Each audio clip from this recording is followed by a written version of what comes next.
بسم اللہ الرحمن الرحیم۔ آج ہم جس شخصیت کا ذکر کرنے جا رہے ہیں وہ ہے حضرت اویس کرنی رحمۃ اللہ علیہ، اور ان کے بارے میں تفصیلات ہم مشہور ترین کتاب تذکرۃ الاولیاء جو حضرت فرید الدین عطار رحمۃ اللہ علیہ نے لکھی تھی اس سے لیں گے۔ حضرت اویس کرنی رحمۃ اللہ علیہ کے حالات۔ آپ کی ذات تابعین کا قبلہ، قدوہ اربعین آفتاب، پہنا ہم نفس رحمان ہے۔ جناب رسول خدا صلی اللہ علیہ وآلہ وسلم نے آپ کی نسبت ارشاد فرمایا ہے کہ یعنی حضرت اویس کرنی احسان اور عظمت کی روح سے تابعین میں سے اچھے ہیں۔ جس شخص کی تعریف خود رحمت للعالمین صلی اللہ علیہ وآلہ وسلم اپنی زبان مبارک سے فرمائے، میں اس کی تعریف کا محقہ طور پر بیان نہیں کر سکتا۔ کبھی کبھی جناب رسالت مآب صلی اللہ علیہ وآلہ وسلم یمن کی طرف منہ کر کے فرماتے کہ یمن کی طرف سے نسیم رحمت آئی ہوئی پاتا ہوں۔ پھر جناب رسول اللہ صلی اللہ علیہ وآلہ وسلم ارشاد فرماتے ہیں کہ قیامت کے دن اللہ تعالیٰ 70,000 فرشتے حضرت اویس کرنی کی شکل کے پیدا کر کے ان کے درمیان حضرت اویس کرنی کو بہشت میں داخل کرے گا تاکہ مخلوق ان کو دیکھ سکے، سوائے اس شخص کے جس شخص کو اللہ چاہے گا کہ ان کی زیارت نہ کرے، کیونکہ آپ نے دنیا میں محض اس لیے چھپ کر خدا کی عبادت کی کہ دنیا کا کوئی آدمی ان کو نیک نہ سمجھے۔ اس لیے قیامت کے دن بھی اللہ اس کو مخلوق کی نظروں سے پوشیدہ رکھے گا، کیونکہ اللہ کا فرمان ہے کہ میرے دوست میری قبا کے نیچے ہیں، میرے سوا ان کو کوئی پہچان نہیں سکتا۔ کتابوں میں وارد ہے کہ قیامت کے دن جناب رسول کریم صلی اللہ علیہ وآلہ وسلم اپنے مکان سے باہر تشریف لا کر پوچھیں گے کہ اویس کہاں ہے، میں اس کو دیکھنا چاہتا ہوں۔ اسی وقت آواز آئے گی کہ آپ تکلیف نہ کریں، جس طرح آپ نے اس دنیا میں نہیں دیکھا یہاں بھی آپ اس کو نہیں دیکھ سکتے۔ حضرت صلی اللہ علیہ وآلہ وسلم نے فرمایا کہ میری امت میں ایک مرد ایسا ہے جس کی سفارش سے اللہ تعالیٰ میری امت کے اس قدر گنہگاروں کو قیامت کے دن بخش دے گا جس قدر قبیلہ ربیہ اور قبیلہ نذر کی بھیڑوں کے بال ہیں۔ آپ کے صحابہ نے عرض کی، یا رسول اللہ صلی اللہ علیہ وآلہ وسلم وہ کون شخص ہے اور کہاں رہتا ہے؟ آپ نے فرمایا کہ اویس اس کا نام ہے، کرن کے علاقے یمن میں رہتا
یعنی خدا کے غلام ہیں، اپنا خاص نام ارشاد فرمائیں۔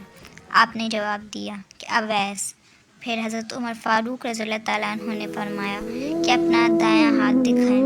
تب آپ نے اپنا دایاں ہاتھ دکھایا، جو نشان جناب رسول صلی اللہ علیہ وآلہ وسلم نے فرمایا تھا۔ اس کو دیکھ کر جناب حضرت فاروق رضی اللہ تعالیٰ عنہ نے فرمایا کہ جناب رسول خدا صلی اللہ علیہ وآلہ وسلم نے آپ کو سلام بھیجا ہے اور اپنا مرغہ آپ کے لیے ارسال فرمایا ہے اور وصیت فرمائی ہے کہ میری امت کے لیے دعا فرمائیں۔ آپ نے فرمایا کہ اے عمر، تم مجھ سے بہتر دعا کر سکتے ہو۔ حضرت عمر رضی اللہ تعالیٰ عنہ نے جواب دیا کہ میں بھی یہی کام کرتا ہوں۔ آپ حضور پاک صلی اللہ علیہ وآلہ وسلم کی وصیت بجا لائیں۔ اویس نے کہا کہ اے عمر شدید، کوئی اور اویس ہے جس کو وصیت کی گئی ہو؟ فاروق اعظم نے فرمایا نہیں، آپ صلی اللہ علیہ وآلہ وسلم نے آپ ہی کا نشان بتایا تھا۔ جو نشان انہوں نے فرمایا تھا وہ نشان ہم نے دیکھ لیا ہے۔ اس کے بعد اویس نے کہا اچھا، حضور پاک صلی اللہ علیہ وآلہ وسلم کا لباس لاؤ تاکہ میں دعا کروں۔ یہ کہہ کر حضرت صلی اللہ علیہ وآلہ وسلم اٹھا، مرغہ لے کر ذرا فاصلے پر جا کر سر پر سجود عرض کیا کہ خدا، میں اس وقت تیرے حبیب کا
قیامت قریب ہے، میں زیادہ راہ حاصل کرنے کی فکر میں ہوں۔ چنانچہ دونوں بزرگوار واپس تشریف لے آئے۔